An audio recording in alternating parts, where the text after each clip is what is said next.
Le premier jour d'une canicule écrasante à Marseille, la vie de Camille, une architecte de 35 ans, qui a tout pour elle, s'est effondrée. C'est en rentrant d'un rendez-vous client qu'elle l'a vu. Le rire d'Alice, sa partenaire depuis 8 ans, flottant dans l'air chaud. Un rire qu'elle connaissait si bien, mais elle ne l'a pas vu seule. Un sac de voyage blanc, qu'elle reconnaissait, gisait à côté d'un homme qui n'avait rien à faire dans leur appartement. La vision a tout figé, le temps, le son et la réalité. L'image de ce sac de voyage lui a rappelé les innombrables escapades qu'elles avaient bien faites ensemble. Mais cette fois, il symbolisait un départ, un secret et une trahison silencieuse. Le rire d'Alice a toujours été l'une des rares choses capables de percer le brouhaha de Marseille en plein été. Un rire cristallin, insouciant, qui flottait dans l'air chaud comme une promesse. Ce jour-là, au plus fort de la canicule, il a résonné d'une manière que Camille, du haut de ses 35 ans, n'oubliera jamais. Il a claqué dans l'air comme un coup de feu. Elle a freiné brusquement, la voiture a calé. C'était un réflexe, une réaction physique à une scène qui n'avait aucun sens. Devant l'entrée de leur appartement, une valise blanche gisait sur le trottoir. La même valise avec laquelle elles avaient voyagé à Florence, à Lisbonne. Celle-là même qui était le témoin silencieux de leurs 8 années de vie commune, de leurs escapades secrètes. Ses yeux ont glissé de la valise à l'homme à côté d'elle. Un homme qui n'avait rien à faire là. Il tenait Alice par la taille, sa main posée sur sa hanche, comme un propriétaire, et le rire d'Alice est revenu. Un rire complice. Camille a coupé le contact. Le silence qui a suivi était plus assourdissant que le bruit de la ville. C'est dans ce silence que tout a basculé. Elle n'a pas crié, n'a pas pleuré. Elle est sortie de la voiture et a marché. Les pas étaient lourds, mesurés. Elle a ignoré les klaxons impatients et la chaleur qui montait de l'asphalte. Elle a traversé la rue, les yeux rivés sur Alice, qui s'est figée à son tour, le rire éteint, le sourire disparu. L'homme, lui, a lâché sa hanche et a reculé d'un pas, une expression de gêne sur le visage. « Tu rentres tôt », a dit Alice. Sa voix était un fil tendu, fragile. Camille a ignoré la question. Elle a regardé la valise. « C'est un départ ?» La question a été un couteau. Alice a détourné le regard. L'homme a toussé, mal à l'aise, et a fouillé dans ses poches pour trouver ses clés. « Il s'appelle Marc », a murmuré Alice. On s'est rencontrés à la conférence de la semaine dernière. Camille a hoché la tête, un mouvement lent et étrange. Elle n'a pas posé de questions. Il n'y en avait pas besoin. La trahison était palpable dans l'air, dans le silence, dans la valise blanche sur le trottoir. Elle n'était pas un accident, pas une erreur d'un soir. C'était un départ, une décision mûrement réfléchie. « Je suis désolée, Camille », a dit Alice, la voix étranglée. « Je ne sais plus où j'en suis. Mes parents, ils ne l'accepteront jamais. On ne peut pas avoir d'enfant. » C'était une excuse qui ressemblait à une condamnation. Camille a senti une boule se former dans sa gorge. L'amour d'Alice, jadis si certain, était maintenant conditionné par la peur du jugement, la peur d'une vie qui ne ressemblait pas à une norme. Elle a attrapé la valise. La poignée était encore chaude, de la chaleur du soleil. « Si tu cherches la normalité, tu ne la trouveras pas ici. Je te la rends. Garde-la. » Elle a laissé la valise et l'a traînée jusqu'à la voiture. La valise blanche, maintenant sale et pleine de terre, a été traînée à travers la rue, symbolisant le début de sa nouvelle vie. Elle est montée dans la voiture et a démarré. Le moteur a rugi, puis elle a disparu. Elle ne s'est pas retournée. Derrière elle, la vie qu'elle avait construite s'est effondrée. La chaleur suffocante de Marseille a embrassé sa peine. C'était un signal. Le moment était venu de partir, de ne pas regarder en arrière et de tout reconstruire.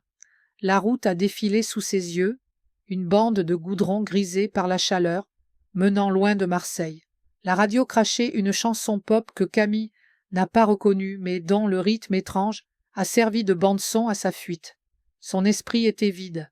Elle n'a pas pleuré, n'a pas crié, elle a simplement conduit, comme si la destination était moins importante que l'éloignement. Elle a fini par s'arrêter à Montpellier. La ville a une odeur différente, plus douce, moins salée, une odeur de terre sèche et de pierre chaude. Camille a trouvé un petit appartement dans les rues étroites de l'Écusson, le centre historique de la ville. Les jours qui ont suivi étaient flous, un mélange de silence et de travail. Elle se concentrait sur des projets d'architecture, sur les plans qu'elle traçait, sur la logique des structures, loin du chaos de ses émotions. Elle s'est reconnectée avec une passion oubliée, la photographie. Elle passait des heures à se promener avec son appareil, capturant l'âme de la ville, les visages des passants, les reflets du soleil sur les fontaines. C'était un moyen de voir la beauté, même quand elle ne la sentait pas. Un après-midi, elle est entrée dans une petite librairie, le genre d'endroit où l'odeur du papier et de l'encre se mêle à celle du café. La libraire, une femme aux cheveux courts et aux yeux vifs, s'appelait Léa. Elles ont commencé à parler, de livres, d'art, de la lumière de la ville qui change au fil des heures. Camille, si réservée, s'est retrouvée à parler, pas de sa peine, mais de ses passions. Léa l'écoutait avec une attention simple, sans jugement, comme si le monde entier s'était tu pour elle seule. Elles se sont revues. Le café est devenu un rituel. Les discussions se sont approfondies. Léa n'a jamais posé de questions sur le passé de Camille. Elle a simplement offert un espace, une présence. Camille a trouvé une paix qu'elle ne pensait plus jamais ressentir. Lentement, le lien entre elles est devenu quelque chose de plus. C'était un sentiment qui naissait des silences partagés, des sourires discrets, des regards qui duraient un peu plus longtemps que la normale. C'était un sentiment qui, pour la première fois, n'était pas un fardeau, mais une libération. Mais la vie n'est jamais simple. Un soir, après que Camille ait passé une journée entière dans la librairie à l'aider à réorganiser des étagères, Léa a reçu un appel. Sa voix s'est durcie, son visage s'est fermé. Camille a entendu les mots au téléphone. Entreprise familiale, mariage, honte. La conversation a été courte. Quand elle a raccroché, son visage était pâle. « Mes parents » a-t-elle expliqué. « Ils ne lâcheront rien. Ils ne comprennent pas. Ils veulent que je sois quelqu'un d'autre. » Camille Ekea a compris. Ce n'était pas la première fois que l'amour était mis au défi par les attentes du monde. Mais cette fois, elle était prête à se battre. Pour Léa, pour elles deux. La tension s'est installée entre Camille et Léa, non pas à cause d'elle, mais à cause de l'ombre de la famille. Les appels téléphoniques de la mère de Léa sont devenus plus fréquents, plus pressants. Il ne parlait qu'au plus de sa vie, mais de son avenir. Un avenir qu'elle n'avait pas choisi. Un avenir fait d'un mariage de façade et de la reprise d'une entreprise qu'elle n'avait jamais désirée. Camille a vu la lumière dans les yeux de Léa s'éteindre peu à peu. Un matin, alors que Camille aidait à la librairie, un homme est entré. Il a regardé Léa d'une manière qui a mis Camille mal à l'aise.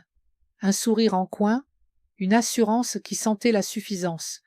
C'était Marc, l'homme de la valise blanche. L'homme qu'Alice avait choisi à la place de Camille. Marc a ignoré Camille et s'est adressé directement à Léa, une conversation rapide et tendue. Il a ensuite regardé Camille d'un air de défi, comme si la librairie était son territoire. Puis il est parti.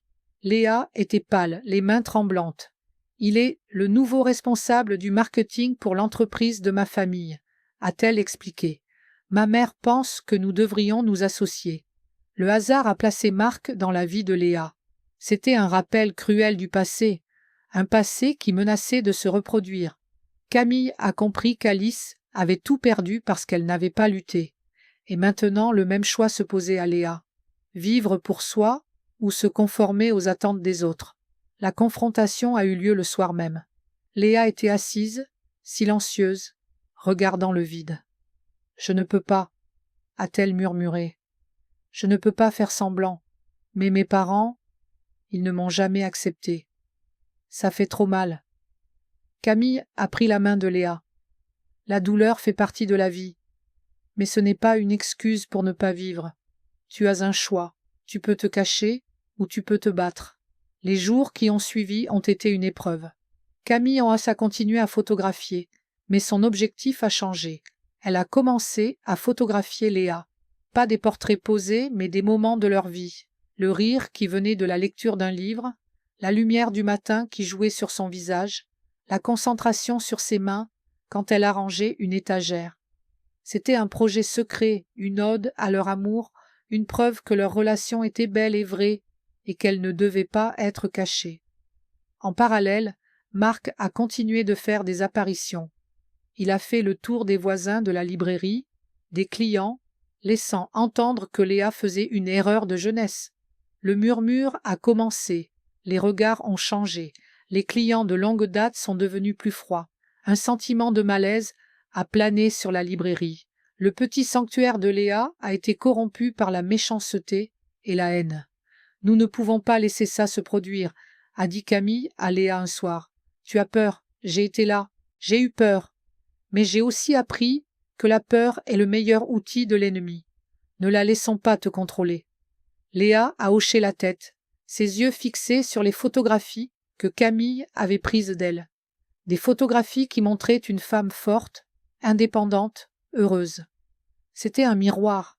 Elle se voyait sous un jour qu'elle avait oublié. « Que devrions-nous faire ?» a demandé Léa. « Combattre l'ombre avec la lumière », a répondu Camille. « Montrons-leur qui nous sommes. » La décision a été prise. Elle devait répondre au chuchotement et à la méchanceté par la vérité et la beauté. C'était un pari risqué. La mère de Léa, une femme de la haute société, a toujours fonctionné dans l'ombre et le contrôle. Rendre public un aspect de la vie de sa fille qu'elle considérait comme une erreur serait pour elle une humiliation. Camille et Léa ont commencé à travailler sur leur projet. Le plan était simple, une exposition de photographies qui ne montrait pas seulement l'art, mais aussi l'amour. Camille a capturé les moments de bonheur quotidien, les regards, les rires, les silences partagés. Des photos qui racontaient une histoire, leur histoire sans un seul mot. C'était une déclaration, une affirmation silencieuse de leur droit d'être ensemble. L'exposition a eu lieu dans un petit café d'un quartier de Montpellier qui accueillait les artistes. L'invitation n'a pas été envoyée à la presse. Elle a circulé de bouche à oreille. Au début, l'assistance était clairsemée. Puis les gens sont venus, attirés par la rumeur. La mère de Léa est arrivée, son visage figé d'une expression de désapprobation. Elle a regardé les photographies, une par une. Camille l'a observée. Elle n'a rien dit. Elle a juste laissé l'art parler pour elle. Les yeux de la mère ont balayé les scènes, capturant la tendresse des moments. Une photo montrait Léa, les yeux fermés, un léger sourire sur les lèvres, un livre à la main, un rayon de soleil sur son visage. Une autre montrait Camille et Léa se tenant la main, leurs silhouettes se découpant sur les rues de l'Écusson. Marc est également venu. Il a fait le tour de l'exposition, un sourire narquois sur le visage, comme s'il était témoin d'une blague. Il a pris des photos avec son téléphone et a chuchoté à ses contacts, essayant de créer un scandale. Mais son jeu était vain. Un journaliste local, intrigué, a écrit un article sur l'exposition. Il n'a pas mentionné la sexualité des artistes, mais a parlé de leur art, de l'émotion qui s'en dégageait, de la beauté, de l'amour qui y était dépeinte. L'article est devenu viral et l'exposition a attiré un public plus large. La mère de Léa est partie sans un mot, mais quelques jours plus tard, elle a appelé Léa. Sa voix était calme, lointaine. « J'ai vu vos photos », a-t-elle dit. « Je ne comprends toujours pas, mais je vois que tu es heureuse, et je ne veux pas que tu sois malheureuse. » C'était la première fois qu'elle l'appelait heureuse. C'était une petite fissure dans le mur de sa désapprobation. Le silence de Marc, en revanche, était complet. Il n'a plus appelé, n'a plus envoyé de message. Il a disparu de leur vie. Sa tentative de vengeance avait échoué. La lumière a gagné la bataille contre l'ombre. Les mois qui ont suivi l'exposition ont été le début d'une nouvelle ère pour Camille et Léa. L'histoire de leurs photos s'est répandue, et la petite librairie de Léa a connu un succès inattendu. Les gens venaient non seulement pour les livres, mais aussi pour les voir, pour sentir l'amour et la résilience qui flottaient dans l'air, pour voir que le bonheur peut exister en dehors des conventions. Alice a refait surface un jour. Elle a appelé Camille. La voix au téléphone était différente, plus calme, plus triste. Elle a expliqué qu'après avoir quitté Camille, elle avait essayé de vivre la vie que sa famille attendait d'elle. Mais l'homme qu'elle avait rencontré, Marc, avait montré son vrai visage. Il n'était intéressé que par l'argent et le pouvoir. Une fois qu'il a compris qu'elle ne rejoindrait pas son entreprise et qu'elle n'avait pas l'intention de l'épouser, il l'a abandonnée. Il lui a même fait chanter, utilisant des informations confidentielles sur sa famille pour tenter de la faire chanter. Alice a été contrainte de tout avouer à ses parents, ce qui a causé une rupture totale entre eux. Elle a compris que sa peur avait conduit à une vie de mensonges et de trahison. Elle a présenté ses excuses à Camille, des excuses qui n'étaient pas pour qu'elle revienne, mais pour qu'elle comprenne. Camille a écouté, le cœur à la fois triste pour Alice et rempli de gratitude pour sa propre histoire. Elle a dit à Alice que le pardon était un chemin, pas une destination, et que la seule personne à qui elle devait vraiment se pardonner, c'était elle-même. La mère de Léa est venue un jour à la librairie. Elle n'a rien dit. Elle a juste acheté un livre et a souri à sa fille avant de partir. Ce petit geste signifiait beaucoup. Ce n'était pas une acceptation totale, mais c'était un début, un signe qu'elle essayait de comprendre. Léa et Camille ont continué leur chemin. Elles ont appris à vivre avec les jugements des autres, avec les regards, mais aussi avec les sourires et les encouragements. Elles ont continué à photographier, non pas pour prouver quelque chose à quelqu'un, mais pour se souvenir de leur voyage, de leur amour. Leur maison est devenue leur refuge. Elles y ont créé une atmosphère de paix et de bonheur. Un soir, elles étaient assises sur le toit de leur immeuble, regardant le soleil se coucher sur Montpellier. Le ciel était rempli de couleurs, et les toits des bâtiments s'illuminaient d'un orange ardent. C'était un tableau vivant, une scène que Camille a immortalisée avec son appareil photo. « La vie n'est pas parfaite, » a murmuré Léa, « mais avec toi, elle est vraie. » Camille a acquiescé. Elle a pensé à Alice, à sa trahison, au passé qui semblait maintenant si lointain. Elle a pensé à la force qu'elle avait trouvée en elle-même, à la peur qu'elle avait vaincue. Et elle a pensé à Léa, la femme qui lui avait montré que le bonheur était possible, même après un chagrin. Leur histoire n'a pas été facile, elle n'a pas été un conte de fées, mais elle a été la leur, une histoire de résilience, de courage et d'amour. Une histoire qui a montré que la peur ne peut pas vaincre l'amour et que la vérité triomphe toujours du mensonge.